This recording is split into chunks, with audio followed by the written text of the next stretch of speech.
Persembahan dan perpuluhan dapat ditransfer melalui BCA 857 050 5000 atas nama GBI Musi Palem Indah atau scan barcode QR kode GBI Musi Palem Indah. Tuhan Yesus memberkati.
Shalom, Bapak Ibu Saudara yang terkasih dalam Kristus. Kita berjumpa lagi di Menara Doa Online kita.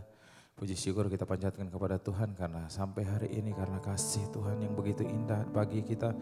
Kita ada saat ini, kita sekarang mau datang kepada Tuhan untuk menaikkan syukur kita. Mari kita tundukkan kepala kita naikkan doa kita. Terpujilah Engkau Allah yang maha baik, yang penuh kasih, Bapa di dalam nama Tuhan Yesus Kristus. Terima kasih buat kebaikan-Mu ya Bapa. Sehingga saat ini ya Tuhan Yesus, kami bisa menghampiri tahta-Mu yang kudus ya Bapa.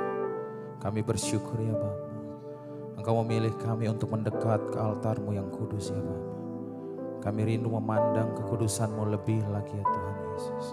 Kami rindu menyembah Engkau ya Bapa. Kami mau masuk di dalam kemuliaan-Mu Yesus. Kami serahkan semuanya ke dalam tangan-Mu ya Bapa. Roh Kudus ambil alih ibadah online kami ini dari awal pertengahan sampai akhir. Hanya di dalam nama Yesus Kristus. Haleluya.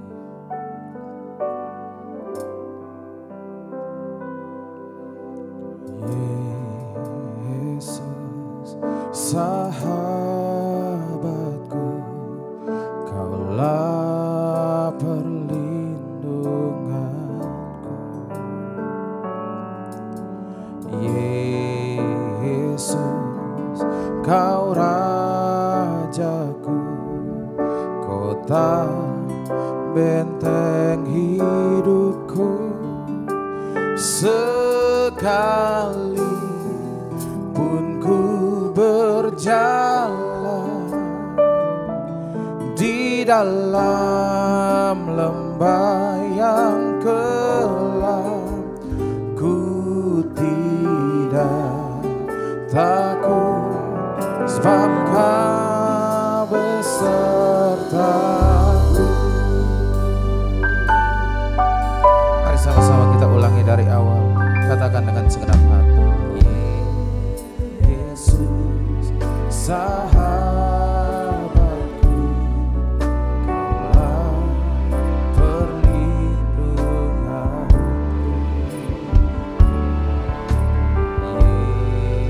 Yesus, Kau Rajaku, kota benteng hidupku. Sekalipun ku berjalan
sembah Dia, ku bersyukur padamu Tuhan, sebab kasih setiamu di dalam hidupku, anugerahmu besar bagiku, di setiap langkahku ku memujimu, ku bersyukur padamu Tuhan, sebab kasih setiamu di dalam hidupku, anugerahmu besar bagiku, di setiap langkahku ku memujimu, ku bersyukur padamu Tuhan, sebab kasih setiamu di dalam hidupku, anugerahmu besar bagiku, di setiap langkahku ku memujimu,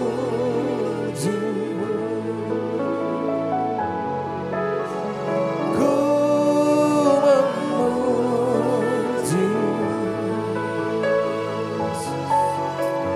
ku memujimu.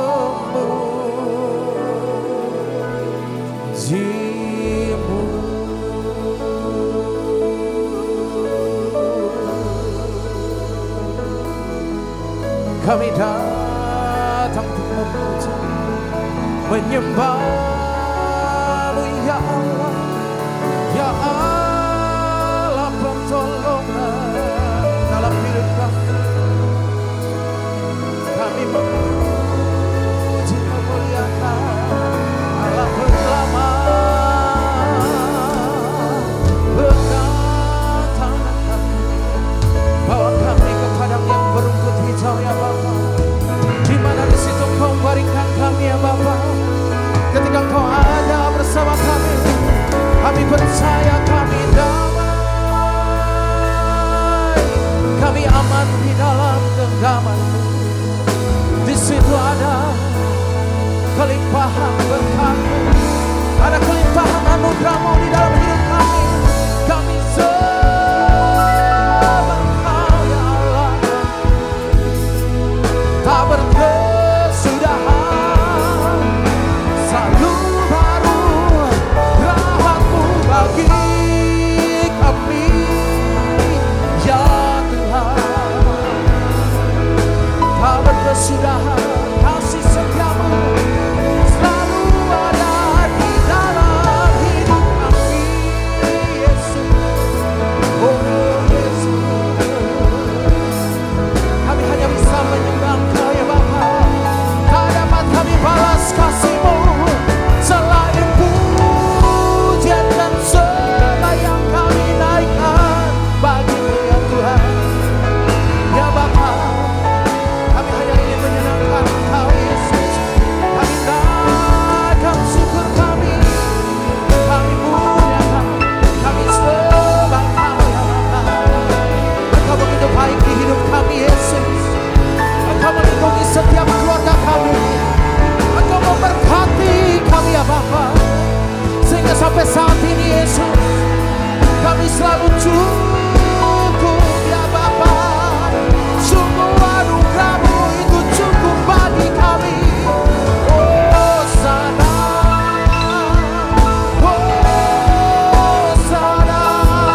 Kami hanya ingin sembah dan menyenangkan hati-Mu, Yesus.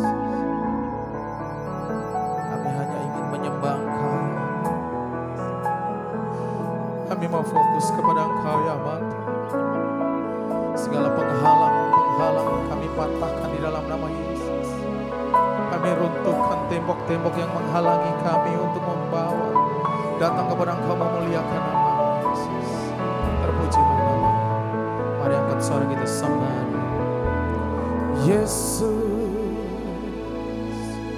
ku sembah Kau, sujud di hadapan-Mu, keinginan dalam hidupku hanya untuk menyembah-Mu. Yesus, ku sembah Kau, sujud di hadapan-Mu, keinginan dalam hidupku hanya untuk menyembah-Mu.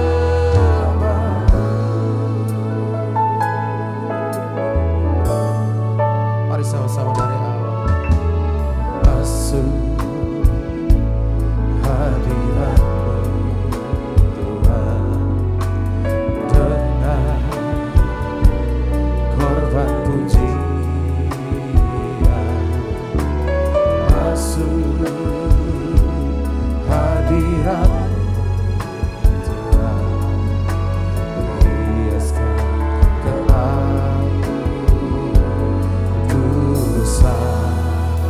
di hadapan hadirat. Oh, kami rasakan Yesus, damai surga-Mu di hadapan hadirat-Mu Tuhan. Ku nampak keagungan sebalia Yesus, ku sembah Kau, sujud di hadapan-Mu, keinginan dalam hidupku hanya untuk menyembah-Mu. Sembah Dia Yesus,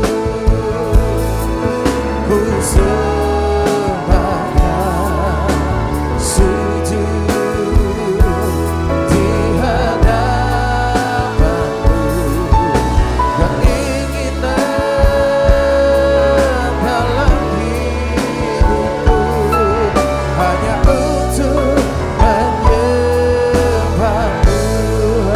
Mari semuanya lebih sungguh lagi kita senangkan Dia. Sembah Yesus, ku sembah, sujud di hadapan-Mu, keinginan dalam hidupku hanya untuk Yesus, kami sembah Yesus, ku sembah Tuhan, sujud di hadapan keinginan Yesus dalam hidupku hanya untuk menyembah Yesus, ku sembah Kau, sujud. Ya, kami sujud di hadapan-Mu ya Tuhan. Kau lihat setiap hati kami yang ingin menyenangkan Engkau. Hanya untuk menyembahmu.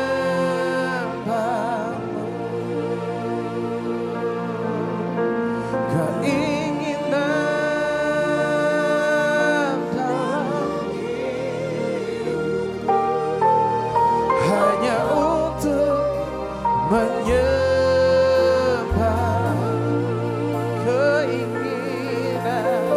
Keinginan dalam hidupku hanya untuk menyembahmu.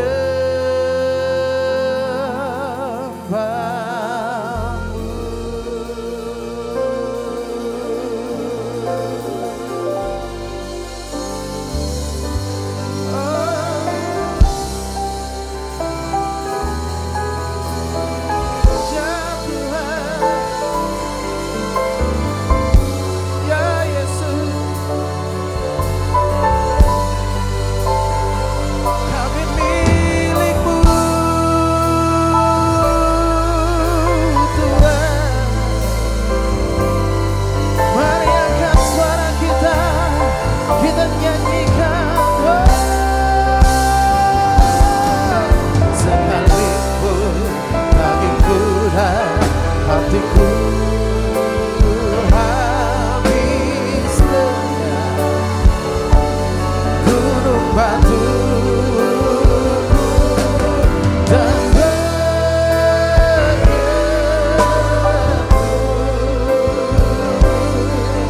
tetaplah selama-lamanya. Sekalipun dagingku dan hatiku habis lenyap, gunung batu dan bagianku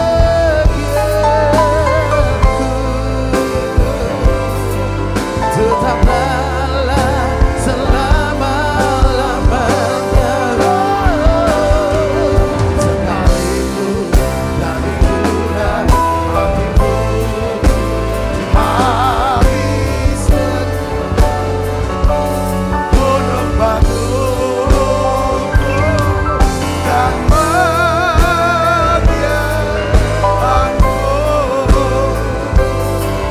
tetaplah Allah selama-lamanya.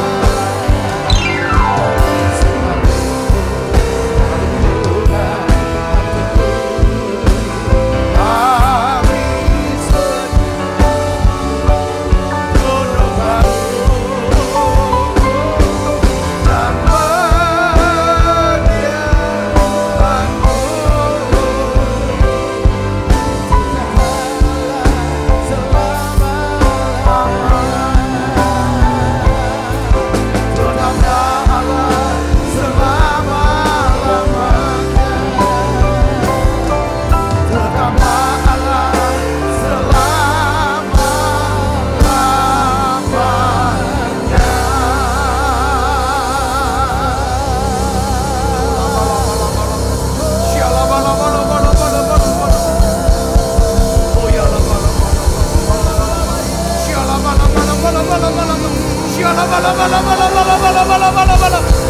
mari saudara minta Tuhan penuhi. Roh Kudus penuhi tiap kami dalam nama Yesus. Saudara yang mengikuti secara online, terima pengurapannya, terima dalam nama Yesus. Penuh Roh Kudus, penuh Roh Kudus.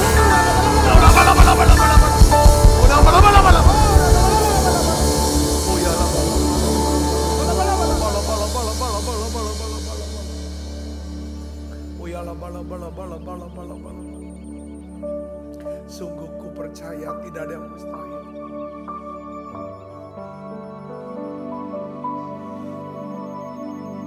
Kami percaya ya Tuhan, mujizat itu masih ada tengah-tengah kami. Tuhan, aku berdoa ya Tuhan, biarlah atmosfer mujizat terbentuk dalam setiap kehidupan kami. Sehingga doa-doa yang dinaikkan oleh anak-anakmu menjadi doa-doa yang penuh dengan kuasa. Aku berdoa Bapa dalam nama Yesus. Jawab doa anak-anakmu ini ya Tuhan.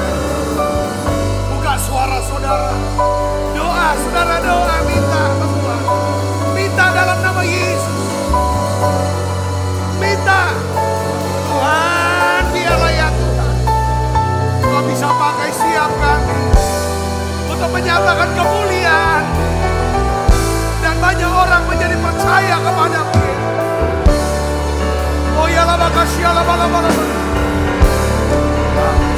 Tuhan menolong, selalu menjaga,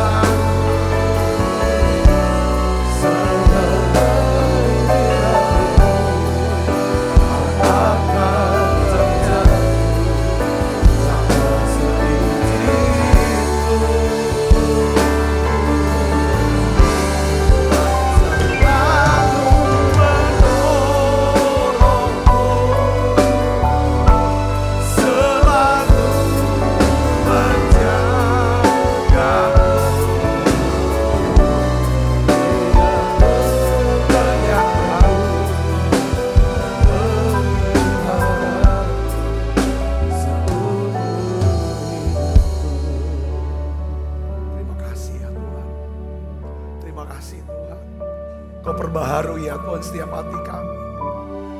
Tuhan, kami berdoa untuk anak-anak kami. Tuhan, lindungi mereka, pelihara mereka,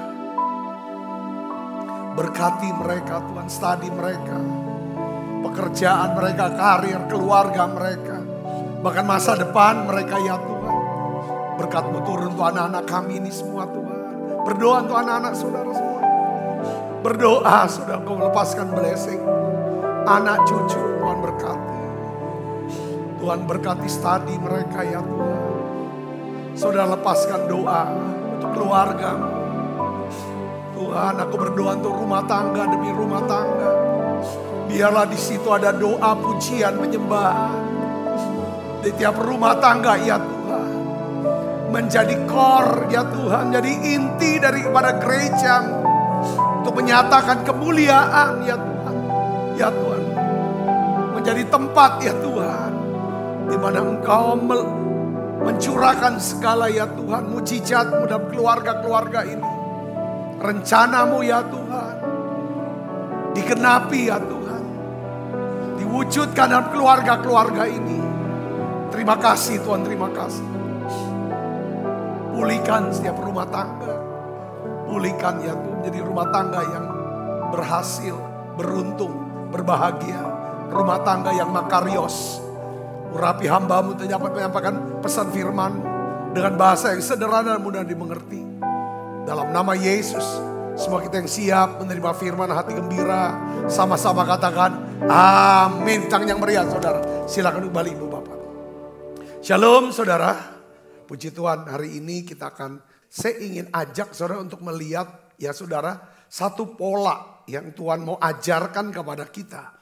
Satu pola yaitu cara bagaimana Tuhan bekerja ya untuk melakukan mujizat dan memberkati daripada setiap umatnya. Simple, kita bisa melihat dari ya saudara, mujizat pertama yang Tuhan lakukan. Segala sesuatu yang pertama itu bisa jadi pola saudara. Misalnya ya, kalau kita mau lihat apa sih penyembahan yang sejati, penyembahan yang Tuhan inginkan. Kita bisa lihat polanya. Itu kata worship, kata penyembahan, diterjemahkan dalam bahasa Indonesia namanya beribadah. Itu kita bisa dapatkan di mana saudara, Kejadian pasal 22 ayat yang kelima. Ketika Abraham berkata kepada bujangnya, ya kan, kamu tinggal di sini, aku dan anak ini akan beribadah, ya kan, kepada Tuhan di atas gunung ini. Nah itu pola yang pertama. Jadi penyembahan, ya kan, tidak cuma nyanyi muji, ya saudara kan nyanyian. Tetapi itu bicara tentang hati, ya kan, yang berfokus, ya kan, kepada kehendak Tuhan. Apa yang Tuhan kehendaki, itu yang dilakukan. Jadi fokus hidup kita, pikiran, perasaan, perbuatan kita fokus kepada Tuhan, maka itu disebut penyembahan. Kalau kita bisa lihat, karena pada awalnya Tuhan berkata kepada Abraham, ambil anakmu yang tunggal, ya, anak yang Ishak yang kau kasihi, bawa dia sebagai korban bakaran di atas bukit. Tuhan tunjukin namanya Bukit Moria sekarang saudara. Itulah tempat ya di mana Yesus disalibkan. Itu jajaran Bukit Moria. Itu lambang daripada korban Yesus. Bapak mengorbankan anaknya. Yaitu gambarannya. Nah pada waktu itu Abraham berbicara tentang kata ibadah, worship, saudaraku. Nah sekarang kita melihat saudaraku ya, Yesus membuat mujizat yang pertamanya kita sudah tahu, sering kita dengar dalam Yohanes pasal 2, yaitu dia mengubah air menjadi anggur di pesta kawin Kana. Tapi paling dia adalah simple. Kalau saudara dan saya kita mau hidup dalam berkat Tuhan, dalam mujizat atau dalam pertolongan Tuhan, kita belajar dalam hal ini ada 3 faktor, ya, 3 faktor kunci, ya. Ini jadi pola, ya. Mujizat pertama di Kana Galilea, ya, ada Kana yang bukan Galilea, saudara. Kita akan baca. Nah, saya bisa simpulkan, saudara, walaupun dari ayat 1 kita bisa baca sampai ayat yang ke-11, tapi ayat 11, ayat yang terakhir dari perikop itu, ya, dari kisah ini, saudara. Ini merupakan satu apa namanya, saudara, maksud Tuhan membuat mujizat itu. Kita lihat, saudara, Yohanes 2 ayat 11. Inilah kesimpulannya, inilah pola, saudaraku. Apabila hati kita, pikiran kita mau hidup dan menerima daripada berkat dan mujizat, kita harus lihat di pola Yohanes 2 ayat 11 ini. Kita akan baca sama-sama. 1, 2, 3. Hal itu dibuat Yesus di Kana yang Galilea. Hal itu adalah dia ubah air jadi anggur. Sebagai yang pertama dari tanda-tandanya. Pertama dari mujizat, itu pertama kali. Jadi kalau saudara pernah dengar, pada waktu kecil Yesus udah buat mujizat begini. Itu nggak ada itu. Saudara nggak usah pikirkan itu, ya. Karena Alkitab ini adalah firman Tuhan, kebenaran. Kalau Alkitab bilang ini yang pertama, ya pertama gitu, saudaraku. Ya kan? Yang ngerti katakan amin. Nah, ini kan. Jadi yang pertama dari tanda-tanda, dan dengan itu, ya kan? Maksudnya tujuan Tuhan mengubah air jadi anggur. Tuhan buat mujizat pertama di pesta pernikahan. Saudara tahu ini tujuannya. Ia menyatakan kemuliaan, untuk menyatakan kemuliaannya. Itu yang pertamanya. Apa sih kemuliaan? Kita sudah belajar. Menyatakan kemuliaan ya. Membuat Tuhan itu dihormati. Membuat Tuhan itu disegani. Katakan amin. Membuat Tuhan itu dikagumi. Dihormati, disegani, dikagumi. Bisa dibalik-balik, saudara. Ya kan, bisa menyatakan kemuliaannya. Hidup kita untuk menyatakan kemuliaan Allah. Tujuannya itu apa? Supaya lewat kita Tuhan itu dihormatin. Kalau Tuhan dihormati artinya gereja Tuhan dihormati, orang Kristen dihormati. Ya, waktu kita bilang hidup aku untuk penyataan kemuliaan. Ya kan? Itu artinya apa, saudara? Supaya Tuhan, ya kan, dikagumi orang. Kalau udah dikagumi, pasti akan dihormati, lalu disegani.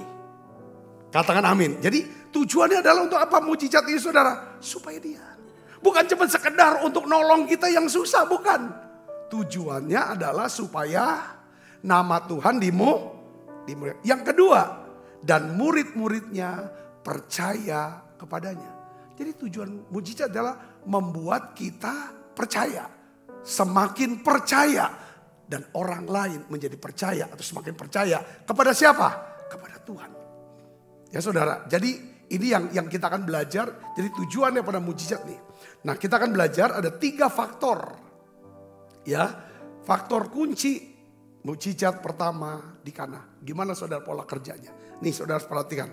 Ya, saudara mungkin sedang berdoa, mengharapkan pertolongan Tuhan dalam hidup saudara. Saudara ya, kita lihat gambarannya, saya akan bagikan saudara kisah ini, yaitu kisahnya begini.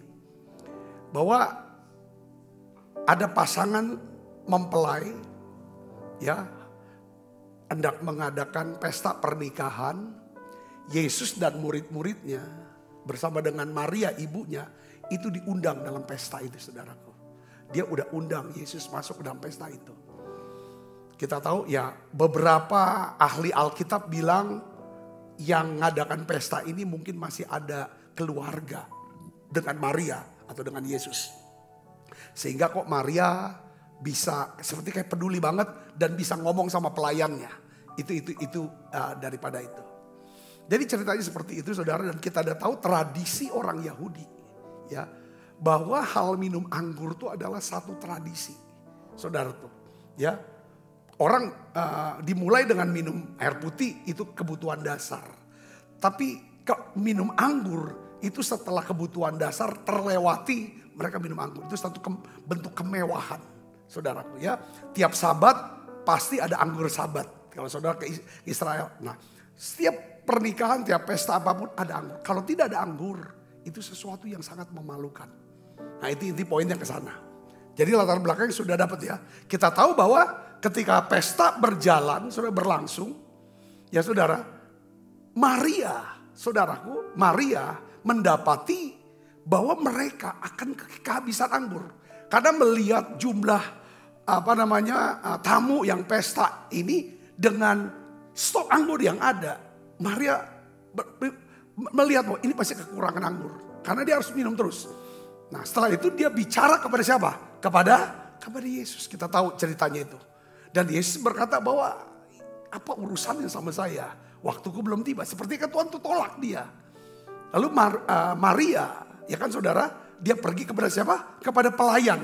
Kepada pelayan dan beri nasihat.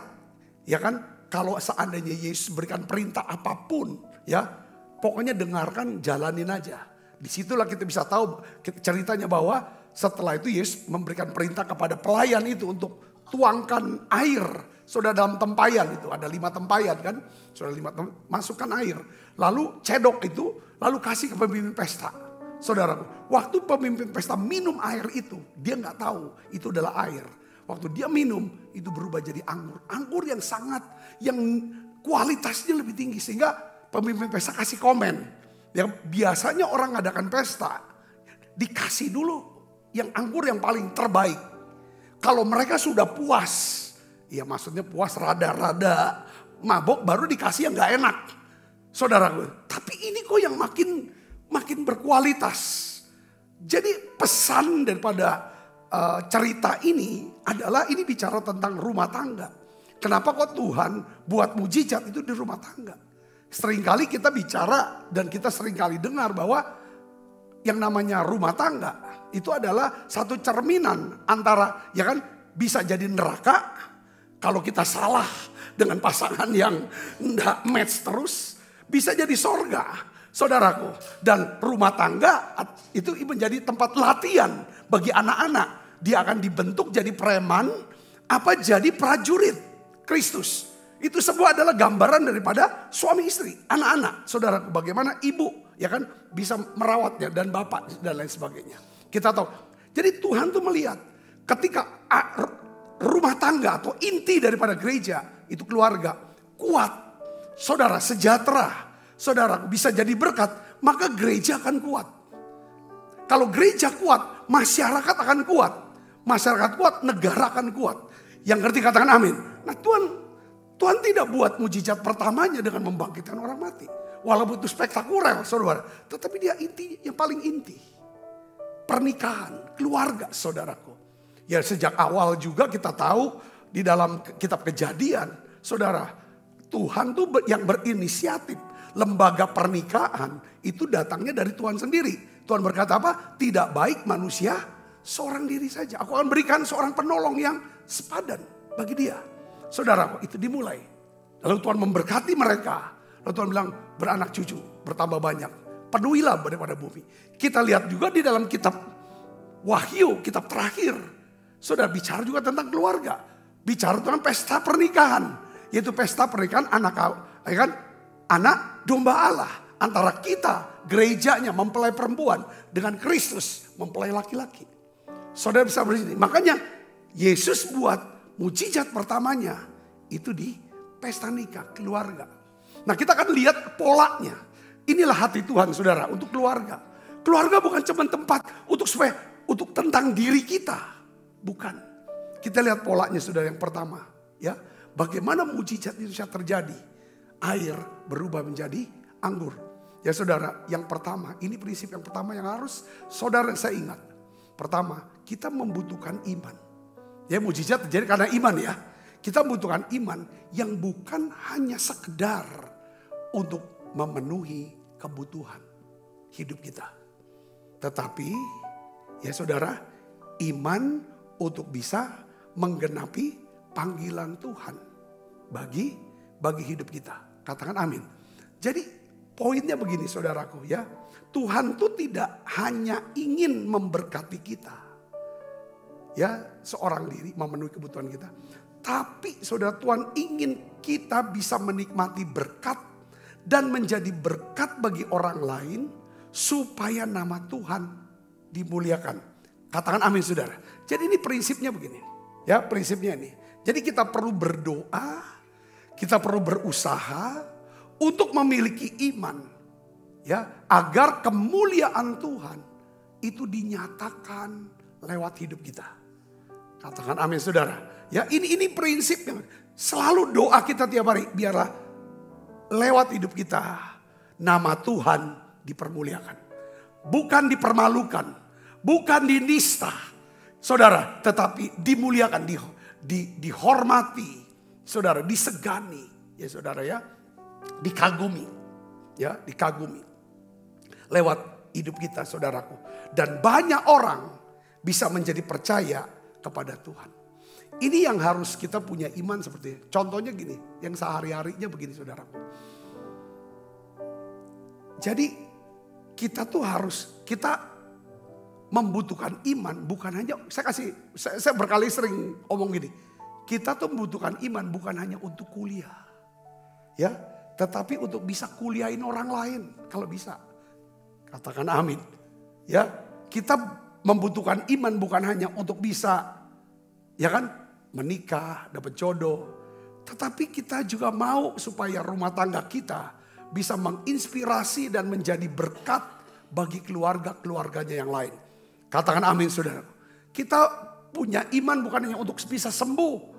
Tapi ya kan, supaya kita bisa sehat. Tetapi lewat kesehatan kita mau melayani Tuhan. Katakan amin saudaraku. Jadi kita membutuhkan iman bukan hanya sekedar untuk memenuhi kebutuhan hidup kita. Tetapi juga untuk menggenapi panggilan Tuhan dalam hidup kita. Saudara, ini kisah yang kita gak pernah lupa. Ini jadi rema buat saya saudaraku yang saya gak pernah lupa. Saudara, kita lihat tentang kisah seorang yang bernama Saul. Saudara tahu Saul? Ya, awalnya Saul tuh disuruh oleh ayahnya, ya kan, mencari keledai yang hilang, ya, keledai ayahnya yang hilang. Waktu dia mencari keledai ayahnya yang sedang hilang, saudara tahu apa? Di dalam perjalanan dia berjumpa dengan siapa? Dengan Nabi Samuel. Dia berjumpa dengan Nabi Samuel, dan lalu Nabi Samuel dia berkata, kamu gak usah pusinglah dengan keledaimu yang hilang. Sini dulu kita makan.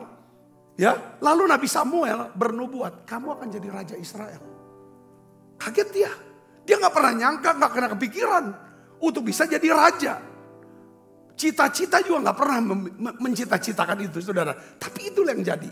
Saudara Yesus. Jadi kita bisa melihat di sini adalah apa saudara? Ya, Saul mempunyai masalah kehilangan keledai.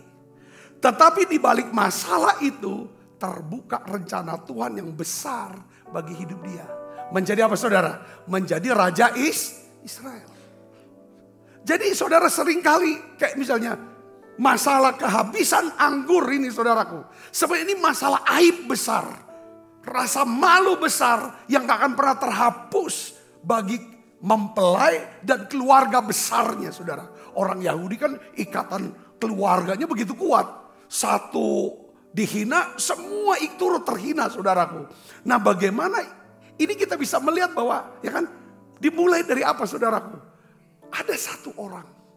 Mujizat pertama ini muncul karena ada satu orang saudaraku. Yang mau mengambil saudara peran menjadi pelaku firman untuk berbuat baik. Siapa saudaraku? Mujizat pertama ini siapa? Siapa mujizat pertama yang mengambil peran inisiatif awalnya. Saudara tahu siapa namanya? Maria. Saudara tahu Maria, ya kan? Mujizat pertama ini lahir awalnya karena Maria memiliki kepedulian. Dia bisa peduli. Dia bisa peduli karena dia memperhatikan keadaan sekitarnya. Wah, mereka kehilangan anggur, kehabisan anggur. Maria berpikir bagaimana mempelai dan keluarganya tidak menjadi malu karena kehabisan anggur. Saudaraku, lalu Maria berpikir, ya kan, menjadi pelaku firman untuk berbuat baik dengan apa? Melibatkan Yesus. Ya, dia meminta Tuhan Yesus untuk menyelesaikan masalah kehabisan anggur. Saudaraku, ya kan? Lalu Yesus tolak, kita tahu. Dia nggak berhenti itu. Dia datangi pelayan, ya kan? Untuk siap-siap kalau dapat perintah kerjakan saja. Saudara bisa mengerti sini, katakan amin. Saya melihat kalau saudara mau hidup dalam mujizat, hal yang pertama adalah hidup kita. Kita harus punya iman, bukan hanya untuk tentang diri kita. Seberapa banyak aku bisa dapat, seberapa banyak aku bisa, apa yang aku bisa peroleh, apa yang aku bisa, bukan lagi sekedar tentang aku, tetapi bagaimana aku bisa menjadi berkat untuk banyak orang, lalu nama Tuhan dipermuliakan dan banyak orang bisa menjadi percaya kepada Tuhan. Yang mengerti katakan amin. Yang mengerti katakan amin. Saya mau ulang lagi begini saudara, ya. Tuhan tuh menegaskan, ya, di dalam perjanjian baru, dari perjanjian lama sampai perjanjian baru, berulang-ulang Tuhan menegaskan tentang apa? Panggilan hidup kita untuk selalu menjadi apa? Menjadi berkat. Katakan menjadi berkat. Ya, untuk melakukan perbuatan baik. Sekali lagi saya ingin ajak saudara untuk buka Efesus 2 ayat 10. Efesus 2 ayat 10 kita baca sama-sama yuk. 1, 2, 3. Karena kita ini buatan Allah. Saya kasih garis kurung. Dalam kurung buka. New Living Translation Bible. Bilangnya apa? God's masterpiece. Jadi buatan Allah itu adalah mahakarya Tuhan. Kita ini masterpiece-nya Tuhan. Diciptakan dalam Kristus Yesus untuk apa saudara? Melakukan pekerjaan baik. Ya, diciptakan untuk mewujudkan rencana kekalnya. Master plan-nya. Saudara, yang dipersiapkan Allah sebelumnya, Ia mau supaya kita hidup di dalamnya. Jadi kita ini masterpiece, ya, masterpiece for apa? Master plan. Saya ulangi lagi saudara, kita ini masterpiece. Jangan sampai saudara dikacaukan identitas kita, saudara, identitas kita. Saudara buatan Allah, bukan cuma sekedar buatan, tapi mahakarya ciptaan Allah, masterpiece-nya Tuhan. Ya kan? Yang diperuntukkan untuk satu melakukan pekerjaan yang mulia, pekerjaan yang mulia. Apa pekerjaan mulia itu? Mewujudkan master plan-nya Tuhan. Apa master plan-nya Tuhan? Menjadi berkat dengan menjadikan semua bangsa murid Kristus. Ini master plan-nya Tuhan. Ini pekerjaan yang sangat mulia. Katakan amin saudaraku. Ya kan? Yang kedua adalah menjadi berkat dengan apa? Melayani, menolong orang lain, mewujudkan apa yang menjadi doa mereka, apa yang menjadi harapan mereka, apa yang menjadi kebutuhan mereka. Ini pola. Jadi mujizat pertama itu, saudara, lahir karena ada siapa? Ada seseorang yang ngerti dia adalah masterpiece untuk mengerjakan master plan-nya Tuhan. Apa master plan? Supaya Bapa dimuliakan, supaya banyak orang menjadi percaya, diselamatkan. Katakan amin. Ini harus masuk di dalam pikiran kita. Itu prinsip yang pertama. Jadi jangan cuma berdoa, berusahanya punya iman untuk diri sendiri, untuk kepentingan kebutuhan kita. Tapi harus bagaimana kita bisa ngerti tentang apa rencana kekal Tuhan. Bagi hidup saya buat banyak orang. Master plan-nya Tuhan. Yang kedua adalah apa saudara? kita harus percaya. Ini simple, tetapi nanti saya akan dalami. Ya. Yang kedua adalah kita harus percaya bahwa apa? Tuhan Yesus sanggup melakukan apa? Mujizat. Coba kita baca Yohanes 2 ayat 2 sampai 4. Kita baca sama-sama. 1, 2, 3. Yesus dan murid-muridnya diundang juga ke perkawinan itu. Ketika mereka kekurangan anggur, ibu Yesus berkata kepadanya, mereka kehabisan anggur. Kata Yesus kepadanya, mau apakah engkau daripadaku, ibu? Saatku belum tiba. Saya perhatikan di sini. Ya, kalau saudara dan saya mau hidup dalam berkat, hidup dalam mujizat, polanya kita ikutin mujizat pertama. Yaitu yang kedua adalah apa saudaraku? Saudara, kita belajar seperti Maria. Maria tuh percaya bahwa Tuhan Yesus sanggup melakukan mujizat. Sekalipun saudara, Maria belum pernah lihat Yesus melakukan mujizat. Karena inilah mujizat pertama Tuhan Yesus. Tapi dia percaya. Nah pertanyaannya ya, Maria percaya bahwa Tuhan Yesus sanggup menyediakan anggur yang cukup supaya mempelai dan keluarganya tidak menjadi malu karena kehabisan anggur. Dia percaya. Dia serahkan gitu loh. Ini Tuhan. Dia dorong perkaranya saudara. Nah pertanyaannya begini saudaraku. Bagaimana Maria bisa percaya bahwa Yesus dapat melakukan mujizat sekalipun dia belum pernah melihat Yesus melakukan mujizat. Memang Yesus belum pernah buat mujizat. Saudara, saya melihat begini. Maria memiliki iman kepada Tuhan Yesus. Ya. Kita tanya lagi dalam pikiran kita. Kalau kita ini kan, kalau baca Alkitab saudara sebanyak dialog sama Tuhan. Dialog sama diri sendiri sama Tuhan. Dari mana iman Maria? Ya, dari mana dia bisa muncul iman dan pengharapan? Ya kan, kepada Yesus itu bisa timbul. Saya catat begini saudaraku. Apa yang? Ya, karena Maria memiliki pengalaman iman kepada Tuhan. Ya, pertama, saudara, ketika Maria mengalami perjumpaan pribadi dengan siapa? Malaikat Tuhan. Yang berkata kepada dia bahwa Maria, kamu akan mengandung dan melahirkan seorang anak laki-laki. Kamu harus namai dia Yesus. Yang kamu kandung ini adalah anak Allah yang maha tinggi. Dia ini adalah juru selamat.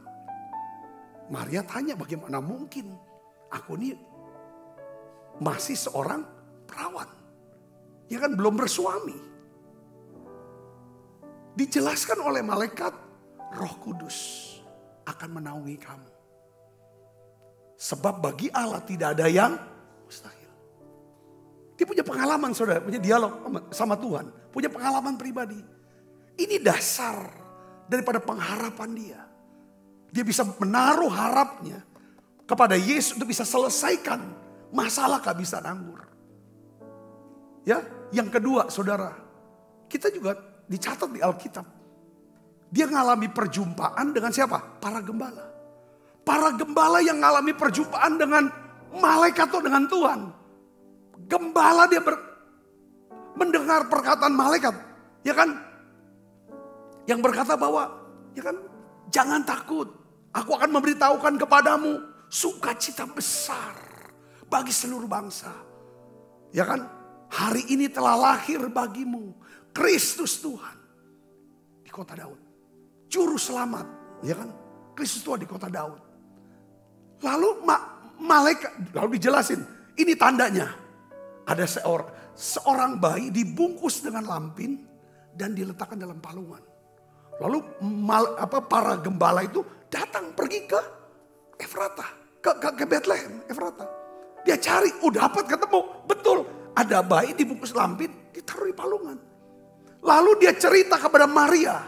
Saudaraku, dia bercerita kepada Maria. Alkitab tulis saudaraku. Ini kan pengalaman yang luar biasa. Dia gak bilang, Maria gak bilang, masa sih? Masa sih? Gak mungkin lah. Enggak. Lukas 2:19 itu catat begini saudara. Tetapi Maria menyimpan segala perkara itu di dalam hatinya. Dan apa? Merenungkannya. Jadi saudaraku, ini Maria, ini pribadi yang luar biasa. Kalau saya secara pribadi, ya cemburu. Dari sejak mengandung, dia bersama juru selamat.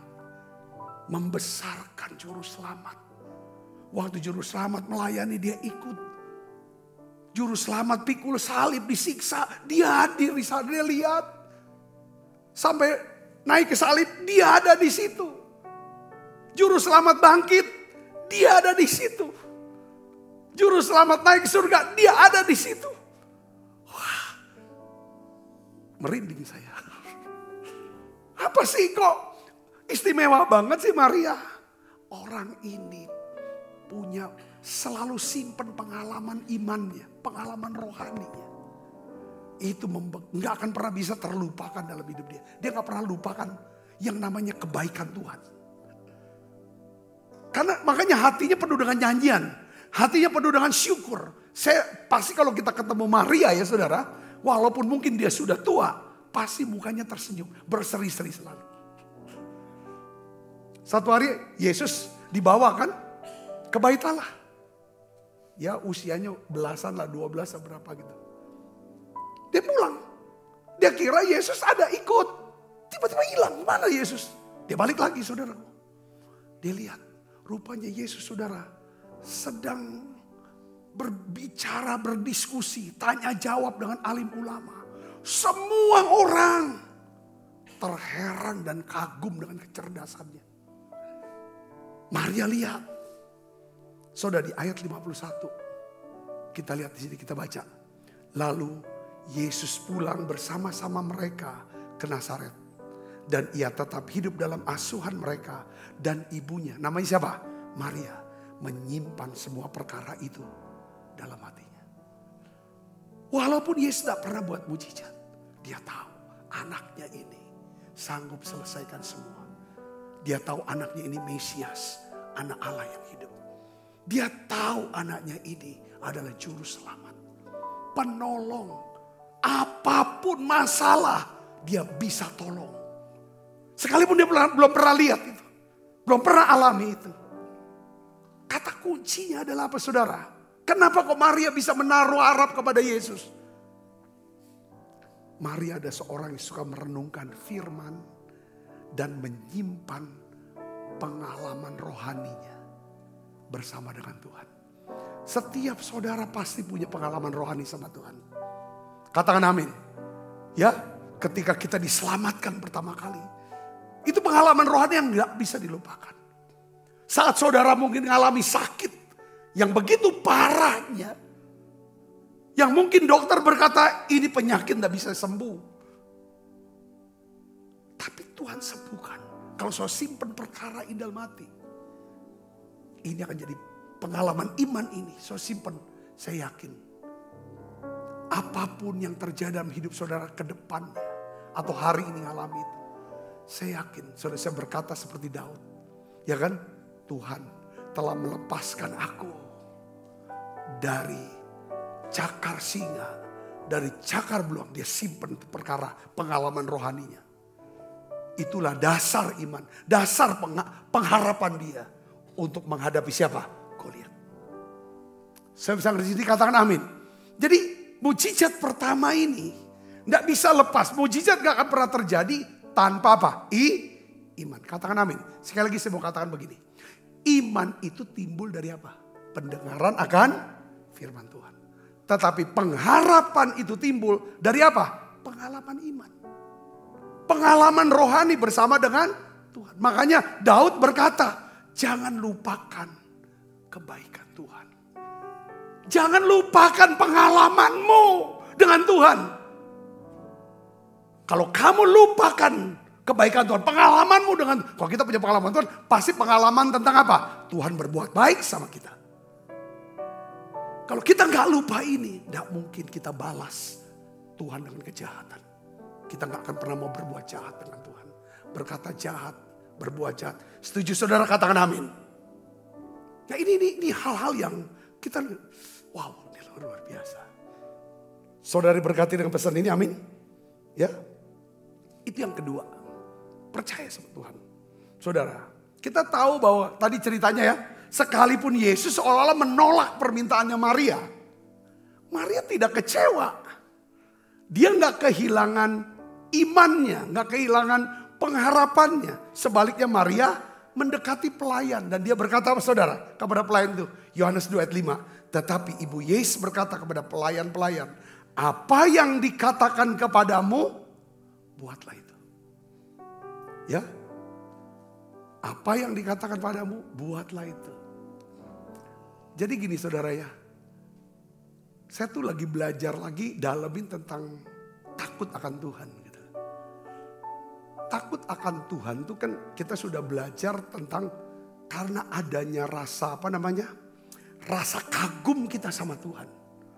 Ya kan? Maka timbulnya rasa hormat. Ya kan? Kita kepada dia. Lalu segan dengan dia. Itu takut akan Tuhan. Takut akan Tuhan itu akan menghasilkan hidup yang saleh. Kehidupan yang saleh. Saudara perhatikan ini. Sekali Maria ini tipe orang yang takut akan Tuhan. Sekalipun nampaknya Tuhan berkata, apa urusanku dengan aku perkara ini. Saatku belum tiba. Itu sebenarnya tolakan. Tapi Maria tetap hormat sama Tuhan. Hormat sama Yesus. Betul gak? Dia datangi pelayan. Ya. Apapun yang dia perintahkan. Kamu jalanin. Saya ngerti gak maksud saya sini? Katakan amin. Ya, banyak orang takut akan Tuhan tuh mau menghormati Tuhan, bisa mengagumi Tuhan karena mereka sudah dapatkan banyak hal. Makanya iblis bilang kalau dia nggak dapat apa-apa, ayo, apa dia takut akan Tuhan? Ambil semua. Nanti kita akan bahas itu. Hal itu saudara. Jadi ini Maria ini dia nggak pernah kecewa. Makanya berbagailah orang yang tidak menjadi kecewa dan menolak aku, kata Tuhan. Katakan amin. Itu ciri berbagilah orang yang takut akan Tuhan. Orang yang takut akan Tuhan tidak mungkin kecewa. Apapun yang terjadi. Sekalipun dia tidak dapat apa-apa. Mungkin dibikin nol sekalipun. Dia tetap hormati Tuhan. Itulah tipe Ayub. Saudaraku, ya kan? Dia sujud. Dia tunjukin rasa hormatnya. Rasa segannya. Saudaraku, ya kan? Lalu dia berkata dengan telanjang. Ya kan, aku keluar dari ibuku. Dengan telanjang pula, aku akan kembali. Terpujilah Tuhan. Dia puji Tuhan, saudara. Maria ini dia. Saudara mau hidup dalam mujizat, takut Tuhan. Tetap hormati dia. Apapun yang sedang terjadi dalam hidup kita. Katakan amin saudaraku. Yang ketiga, jangan kadang-kadang kan kita ini, Tuhan tidak adil, aku kecewa sama Tuhan gini-gini. Kita takut Tuhan. Hilang rasa hormat. Kalau orang yang hormat sama itu gak mungkin dia berkata, aku kecewa sama Tuhan karena dia gini-gini. Yang ketiga, ini yang paling penting saudara. Poin yang ketiga yang kita akan belajar adalah apa saudara? Kita harus mengerti bahwa menjadi pelaku firman adalah apa saudara? Kunci untuk hidup dalam berkat dan mujizat. Katakan amin. Ya kita harus mengerti bahwa menjadi pelaku firman adalah kunci untuk hidup dalam berkat dan mujizat. Saudara lihat sini, kita baca yuk. Yohanes 2 ayat 5 dan 8. 1, 2, 3. Tetapi ibu Yesus berkata kepada pelayan-pelayan, apa yang dikatakan kepadamu, buatlah itu. Itu kan bentuk dia tetap takut Tuhan, hormat sama Yesus. Di situ ada 6 tempayan yang disediakan untuk pembasuhan menurut adat orang Yahudi. Masing-masing isinya berapa? 2, 3 buyung. 7. Yesus berkata kepada pelayan-pelayan itu, isilah tempayan-tempayan itu penuh dengan air. Dan mereka pun mengisinya sampai penuh. Dan kata Yesus kepada mereka, sekarang cedoklah dan bawalah kepada pemimpin pesta. Lalu mereka pun membawanya. Lalu setelah mereka bawa, pemimpin pesta minum anggur yang kualitas bagus. Ini hal yang luar biasa saudara Yesus, ya kan? Saudara pernah kepikir gak? Kenapa kok Maria mendatangi pelayan? Berkata bahwa kalau Yesus perintah apapun kamu jalanin. Yang kedua, kenapa Tuhan Yesus nyuruhnya kepada pelayan. Bukan kepada tamu pesta yang lain yang lebih terhormat. Untuk dilibatkan dalam mujizat Yesus yang pertama. Ini pertanyaan gitu saudaraku. Ya kadang-kadang Tuhan tuh mau buat hal yang besar kepada orang-orang. Ya saudara, yang apa saudara? Yang punya hati hamba. Katakan amin.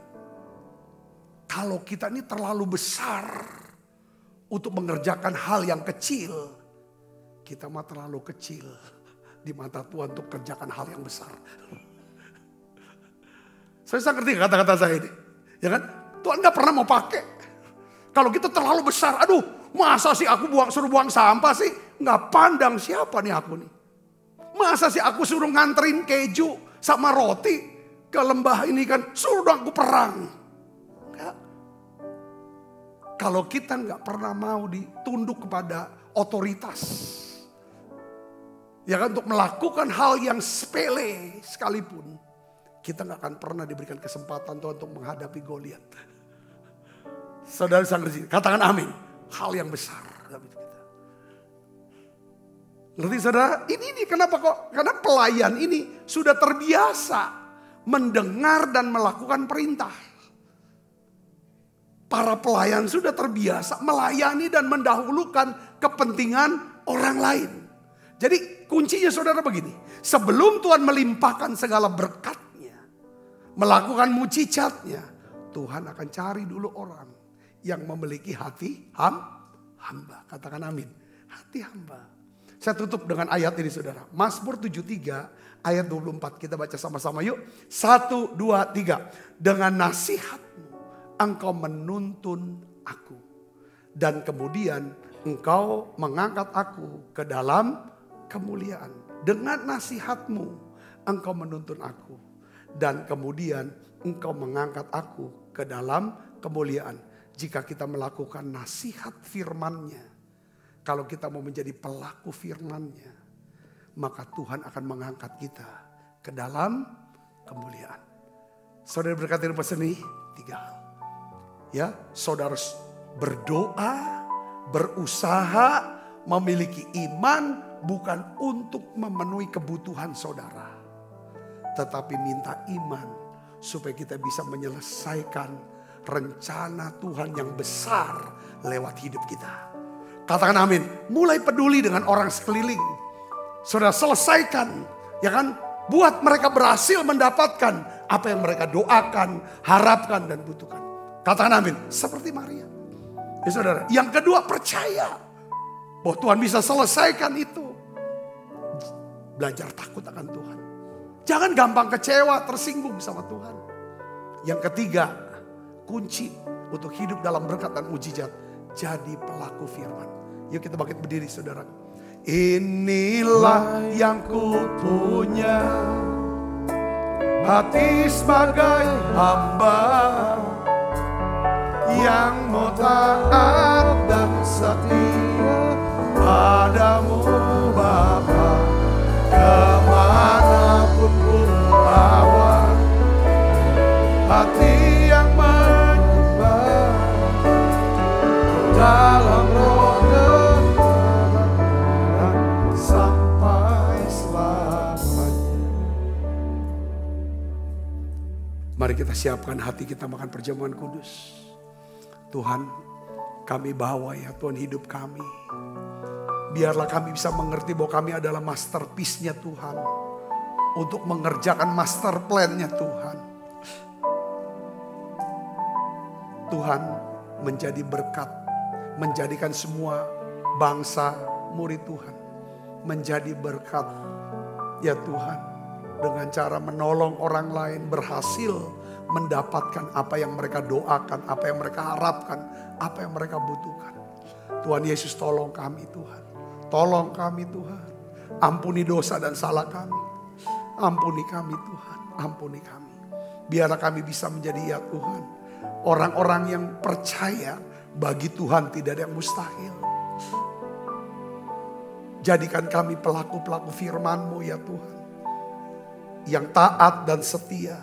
Sebab apa yang telah kuteruskan kepadamu telah kuterima dari Tuhan. Yaitu bahwa Tuhan Yesus pada malam Waktu ia diserahkan mengambil roti. Dan sudah itu mengucap syukur atasnya. Ia memecah-mecahkannya dan berkata, inilah tubuhku yang diserahkan bagi kamu. Perbuatlah ini menjadi peringatan akan aku, saudaraku. Bukankah roti tangan kita ada persoalan kita dengan tubuh Kristus? Mari makan dalam nama saya.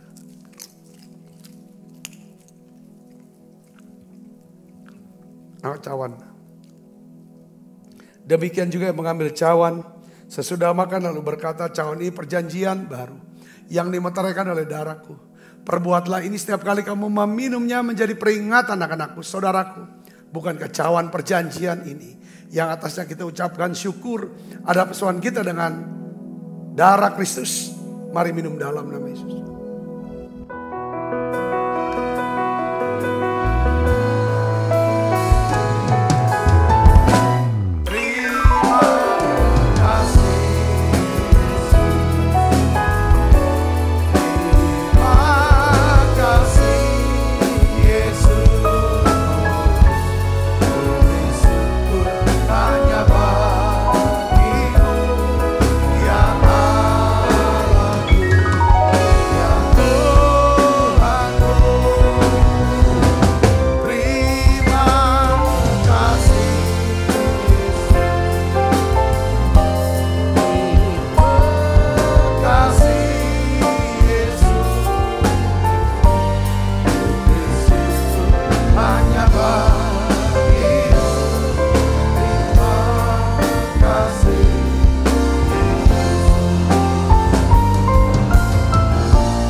Kuasa darah-Mu, malaikat Tuhan berpasukan melangkahi hidup kami semua. Limpah rahmat rezeki Tuhan berikan, kesehatan, kekuatan menjadi bagian hidup kami. Berkati tangan-tangan yang menabur ya Tuhan, untuk mendukung pelayanan menara doa online ini, gereja ini ya Tuhan. Berkati mereka berlipat kali ganda. Kekasih Kristus terimalah berkat yang berlimpah-limpah daripada Allah Bapa. Di dalam anaknya yang Tuhan kita Yesus Kristus. Persoalan yang manis Roh Kudus menyertai kita semua mulai saat ini sampai datang menjemput permai dan sampai selama-lamanya. Semua kita percaya berkati sama-sama katakan amin. Tuhan berkati saudara semua.